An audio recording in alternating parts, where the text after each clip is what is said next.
Charisma Quotient. I'm your host, Kim Seltzer, a dating and makeover expert, where I will help you build confidence, make connections, and find love from the outside in.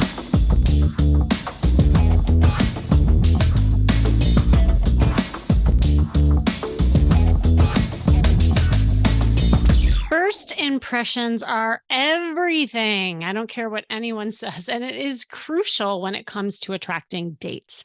It's the first thing a person sees when they walk through the door, you walk on a date, you walk in a party. It's your appearance.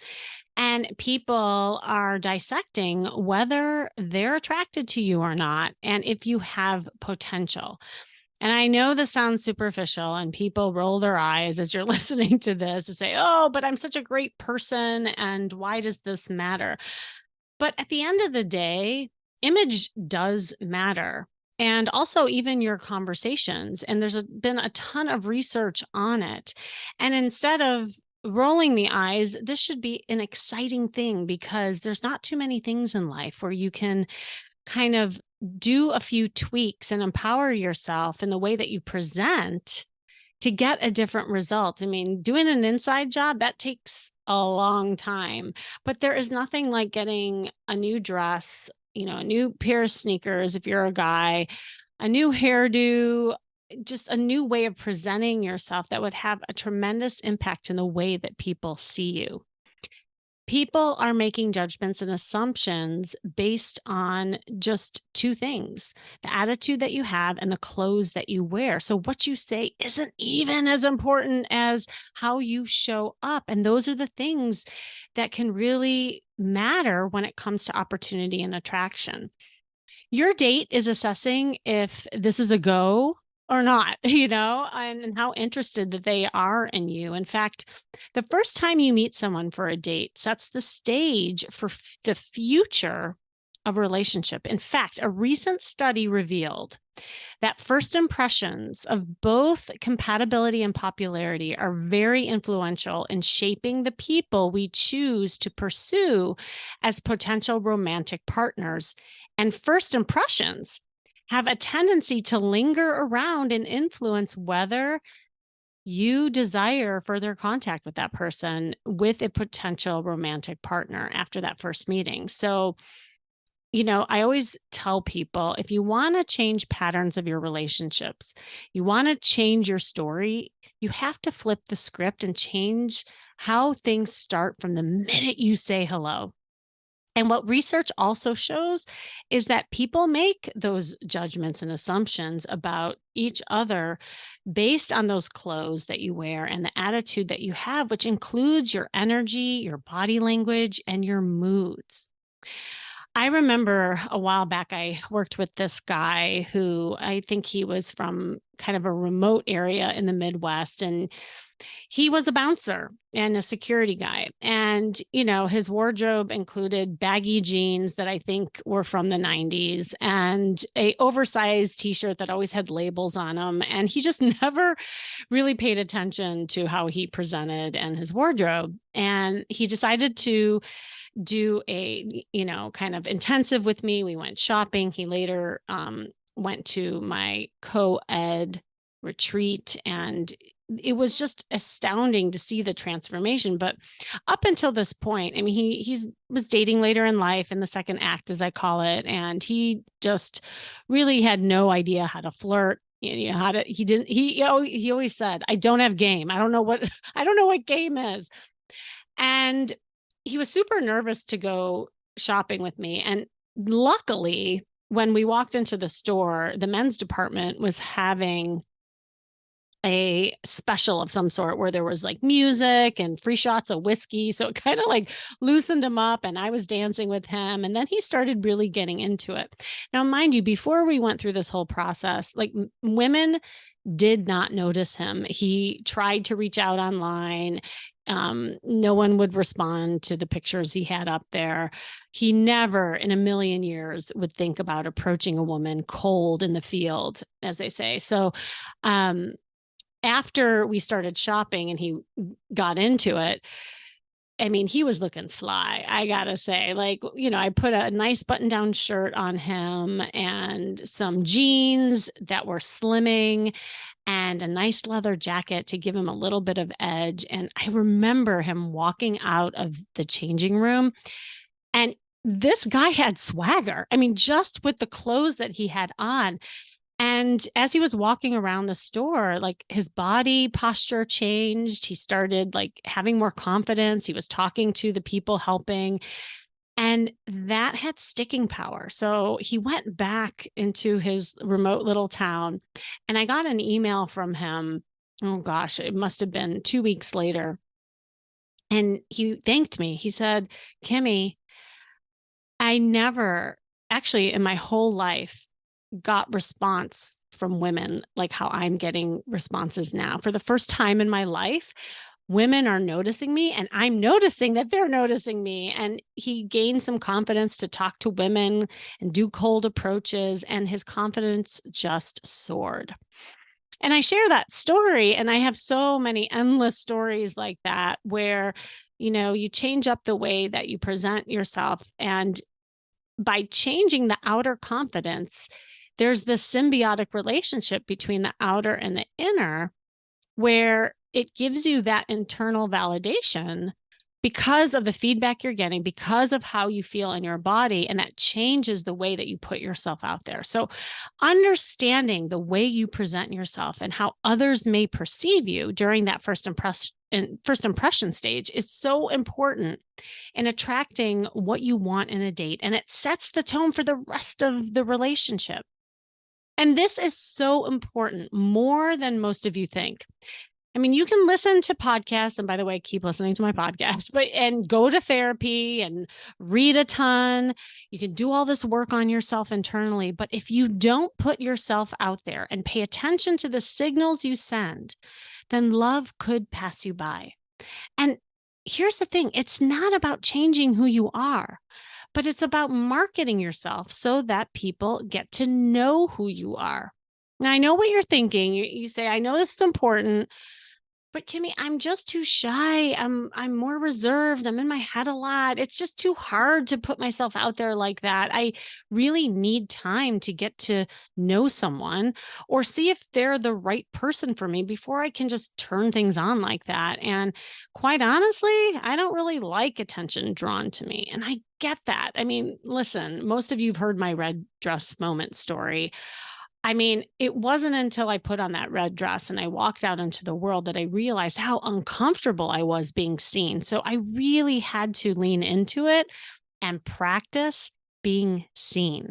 So if this is you, really pay attention to this. And I get that all of what you're feeling, but learning the skills to have a great first impression is something that can be taught. And making a great first impression is not luck. And it's not DNA. It's not something that you're born with. It's actually a skill. A sexy image isn't just about your size or your age. It's a skill. Flirting isn't just some gene that you're born with or not. It's a skill. And especially if you're dating later in life, you might feel a little rusty and dusty, or maybe you're a relationship person and you never really learn the art of dating. In fact, I am doing a live interactive co-ed workshop to learn these skills, and it's called First Impression Makeover. It's October 10th. It's coming up soon. So if you are interested, go to stophatingdating.com or check the link in the show notes to reserve your seat, because this is a way that you can actually learn the skills. That's why I love doing what I do. As a therapist, we analyzed a lot and I made connections for people, and I still do that. But what was missing is the how to, right? And so if you learn how to do some of these things, like if you don't feel confident with your first impression, and yet you learn skills like increasing your style, dialing that in and feeling really good about yourself, understanding your body language and signals that you want to send to the opposite sex, conversation hacks, all of those things, then that is going to build your confidence and you'll get the results that you want. So, understanding the way that you present yourself again and how others may perceive you during that first impression stage is so important in attracting what you want in a date. And it sets the tone for the rest of that relationship. So, with a bit of preparation and maybe a little creativity and playfulness, you can create a memorable experience that will leave that person you are trying to attract eager for more. And I still encourage you to come to my workshop, but I wanted to at least give you some, you know, useful tips that are fun and playful that you can use to charm your way into the heart of whoever you want to attract during that first impression stage. And I encourage you to just try at least one or two of these tips. And if you're still having a hard time, then take it to the next level and come to the workshop or even my retreat. So here's the first one. And you know, I'm going to say this, people dress to impress. It's always my motto. Prepare that dating costume, as I call it. Wear something that makes you feel amazing, sexy, and confident. I mean, think about as you're going out into the world, what message you want to present to the world on your first date or in a social event. Groom yourself, especially you men. I mean, you men, you don't realize how much we women really pay attention to just how you dress. Like, there is nothing sexier than a well dressed man. And if you just tweak a few things in your wardrobe, you'll be amazed at just how much we'll appreciate that. You know, putting together an outfit with intentionality is something that we appreciate. So focus on it and avoid any appearance that would make others think that you are trashy, dull, or invisible. And that goes for both you women and men. And try to wear something that stands out so people will remember you as, oh, I remember the one with that nice necklace, or, oh, I remember that guy with the leather jacket. He was hot, rather than, oh, I remember the one with too much skin exposed or the one with the sloppy sweatshirt on. Coco Chanel had a great quote. And she said, people will remember the way that you dress. And I'm not going to say it totally like as she put it, but it was almost to the point of if you dress well, then people will notice you. If you dress poorly, then people will notice your clothes. Like, that's what's so interesting is that you will stand out just by putting a really good outfit on. Okay, enough of that. Hey, I just want to pause for a second. I don't mean to interrupt your listening, but I have a really important announcement to make. A lot of you are saying that you're feeling really insecure about dating and have that strong desire to feel that sexy confidence when you're getting back out there, especially just feeling magnetic overall. And if that is you, you are not the only one. I've helped thousands of people, and you know this listening to my podcast. If you are listening to my podcast for a while, I help so many people with their confidence and find fulfilling relationships, especially if you're dating later in life. And that is why I'm holding a live co-ed interactive workshop called The First Impression Makeover. In just 60 minutes, you will get my proven techniques to craft your authentic style, master some body language hacks, make unforgettable first impressions, and feel empowered to date. And now is the time to feel great about yourself, attract partners you click with, and reignite your mojo. The First Impression Makeover Workshop is happening so soon. Oh my gosh, it's around the corner. I just realized that. So get the details, claim your spot now. You can find it in the show notes or go to stophatingdating.com. This is your chance to take control of your dating destiny. Now back to the episode. Number 2 is have a positive and fun attitude. You want to focus on being authentic, vulnerable, likable. People are attracted to relaxed, positive, warm, and happy attitudes, and people are not attracted to gloomy, tense, negative, or angry attitudes. I know this sounds elementary, but I can't tell you how many times I go out there in the field or I go to my retreats and I see what's written on your faces. Maybe you've had a busy day, or maybe you're thinking a lot, but there are RBFs all over the place, resting bitch faces. And men, you have it too. I call it resting grimace faces. And sometimes we don't even realize how that energy comes across, and it could make or break whether or not somebody is going to want to talk to you or ask you out again. And it is a just fundamental skill that you can really focus on.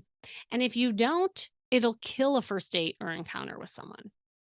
Number three is be aware of your body language. So, around the point of, attitude actually has a lot that goes into it. It is your body language, but more, just kind of doing a deeper dive into it. Taking a look at how you present yourself bleeds into the date and the way that you communicate, both verbally and non-verbally. In fact, your non-verbals, your body language, and your facial expressions are perhaps the loudest thing you can communicate. Now, I know it kind of feels sometimes out of your control, but you can be aware of your body language and still act natural. Maybe it may not seem like it at first, but again, it's all about practice and repetition. When you do it over and over again, it will become you. And if you are aware of something, like maybe you're folding your arms, or maybe you're keeping your shoulders down, your posture isn't good, then just focus on that and go out into the world in like just for a week and practice standing tall, until it starts becoming more natural. Because think about it, what is kind of a pattern for you and comfortable in a negative sense, it's because you've been doing it for a long time. Well, you can course correct that by doing the opposite, but it's just like a muscle. You have to exercise it so that it really becomes stronger than the negative one. So let's say you're interested in what your date has to say. Tilt your head towards them, lean in. These are nonverbal indicators that show your date that you like what they have to say, that you want to hear more instead of like standing stiffly or leaning away. So these are really important things, because have you ever come back from a date and you got feedback like, oh, I just didn't feel the chemistry? 9 times out of 10, it's the body language. It wasn't even what was said, but it was a feeling they got from you. And that is why doing these little body language hacks can really make a difference. Now, in my workshop, I'm going to go over, different kinds of hacks. I mean, there's something called mirroring, there's something called fronting, there's something called leaning. And if you're interested in any of those hacks, you definitely got to come and check it out. All right. Number 4 is be interested to be interesting. The psychology of attraction before and discovered that this is what's interesting. One of the best things we can do to bypass the brain's naturally short attention span is to be intriguing, interesting, engaging. And this is actually going to hold your date's attention and will likely be more attracted to our date if they show the same traits. And it's simpler than it sounds, but honestly, just ask questions. Instead of just spewing off things about facts, this is, I get on my clients all the time. And we always practice the art of conversation, because a lot of times what happens is either people are sharing too much or they're asking too many questions.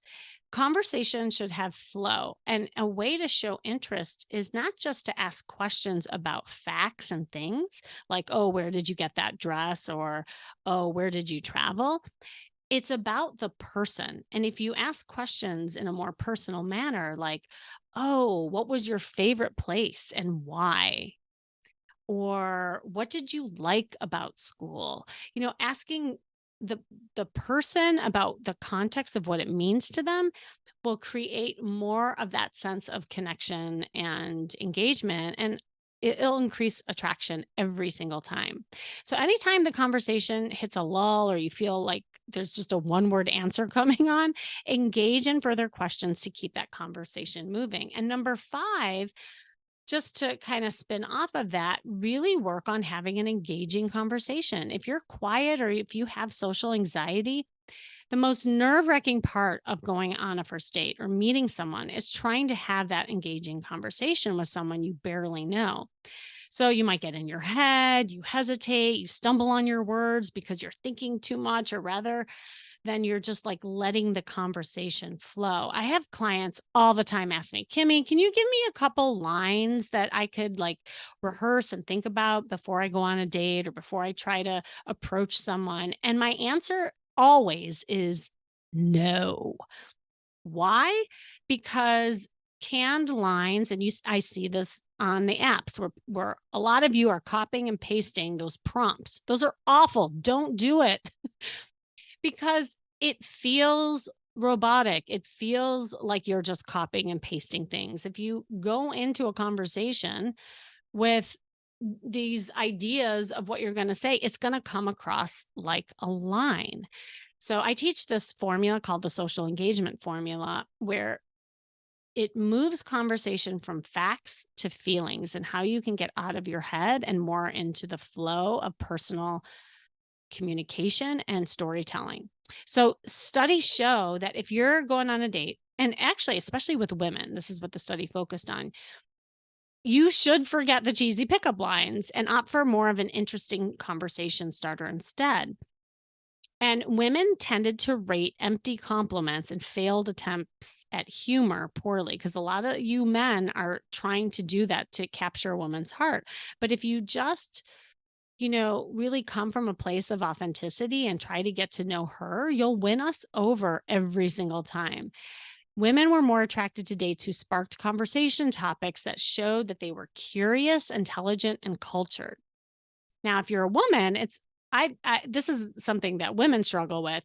It's really important to share more about yourself and not just sit there and be a good listener and make the guy feel great or ask a zillion questions. You need to share about yourself so he knows you and he can feel the depth. And maybe then that'll help the conversation go in a more reciprocal way. All right. So you got it. I want you to practice this. You're going to either work on the way you dress, have a positive, fun attitude, be aware of your body language, be interested to be interesting, have an engaging conversation, and let me know how that works out. I want to read an email that I got recently that kind of relates to what we're talking about. This is from Phyllis. She says, I was married for 27 years and I have been single for 4 years. I have not dated well or even had much luck. I realized recently that I am not very good at flirting or attracting men. And while I don't think I'm unattractive, I struggle with confidence and I know I don't create a very good first impression when first meeting men. I would really benefit in learning some of these skills. I don't think men see me and I want to change that. Help. Phyllis, I love it. First of all, that you're kind of owning it and saying that you're the common denominator and that you want help in changing that. Anytime any of you say that, that's when I know you're ready for change. When it's something outside yourself, like, oh, there's no good men out there, or men are jerks, or that kind of thing, that is when it's harder to change because guess what? You'll always see it that way. So, kudos to you, Phyllis. And the other thing I just want to compliment you on is being married for a long time can definitely make you feel a little rusty and dusty. So I just want to help you give yourself a little self love on that. And, you know, it's hard when it comes to putting yourself out there as a single later in life. It's really hard when it comes to flirting and feeling sexy and confident. And as I said earlier, it's a skill that perhaps has been dormant or you never learned it since you've been in a relationship for so long. And it sounds like you might have, dare I say, a little fear around it, especially when it comes to rejection. But the truth is that fear or lack of confidence will cause you to hesitate, get in your head, or even just shut down, which is going to keep you stuck. So your desire to put yourself out there and date is clouded by your lack of confidence. So opportunities just probably are passing you by. All right, I want to give you just some quick tips around this and see if this helps. Number one, I want you practice being seen. Wear a bright color, buy a dress, do something different in your wardrobe that you've never done before, and go to public places and really just get comfortable looking around and notice who's noticing you. And if you muster up the courage to smile at them, then do it. Like just start there. Then really be mindful of your posture, your body language when you're out and about. Stand tall, slow down the walk, smile, make eye contact, like really absorb the world. Like be in it. Don't just go through it with blinders on. And finally, spruce up your wardrobe and take some pictures. Now, I suggest a photo shoot. And actually, I always mention my retreat that's coming up. At my retreat, we do a whole photo shoot. And if you're a woman, we do, hair and makeup and the full shebang. And it's amazing to see the impact it has just in the way that, the women and the men move around at the retreat. I mean, everybody just looks like sexy. Like the last retreat, it was so funny. We had a reception and the bartender, he didn't know what this group was about. And he asked me, he's like, "Are you the leader here?" I said, "Well, I guess you could call me that." He's like, "What kind of group is this?" I say, "Oh, well, why do you ask? Like, what kind of group do you think this is?" And he said, "Well, I don't know. Like, they didn't tell me who you guys are, but when all of you walked in, I was amazed and just kind of blown over of how well dressed everyone is, how just, I don't know, you guys look like you're someone." And I love that. Like, he had no idea, who we were. And this came from a young, hot bartender who thought the older women were highly attractive. So, this stuff really works. And, for you, Phyllis, look at yourself and notice what you love in your pictures. I think women overall tend to focus on what you are not rather than what you are. And the more you see the positives, then men will too. Because at the end of the day, before a man can love you and find you sexy, you have to look in the mirror and see that sexy woman or man. That is really the message here with your first impressions.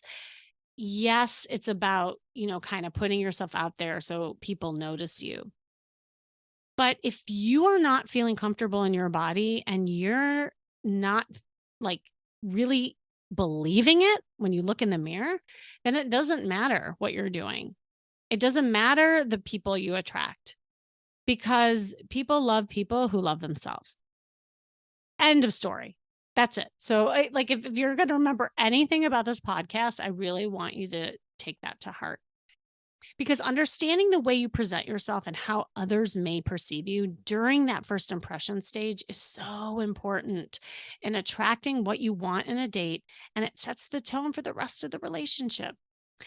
I I really hope this inspired you, motivated you, you found this helpful. And of course, thanks for joining me today. This has been the Charisma Quotient. I'm your host, of course, Kimmy Seltzer. And remember, you can build confidence, make connections, and find love from the outside in. And if you want to know more, make sure you go to my site, kimmyseltzer.com. And again, if you struggle in that first impression stage where you are not getting to even a first or second date, come to my co-ed interactive workshop coming up. It is your crash course in finding your personal style, mastering that body language, making unforgettable first impressions, and feeling empowered with dating after 40. I really want to help you. It's happening soon. So just go to stophatingdating.com to claim your spot. I really want you to feel sexy, confident, and excited about dating again. And most of all, have fun doing it. All right, that's all. Just remember working on you is working on your dating life.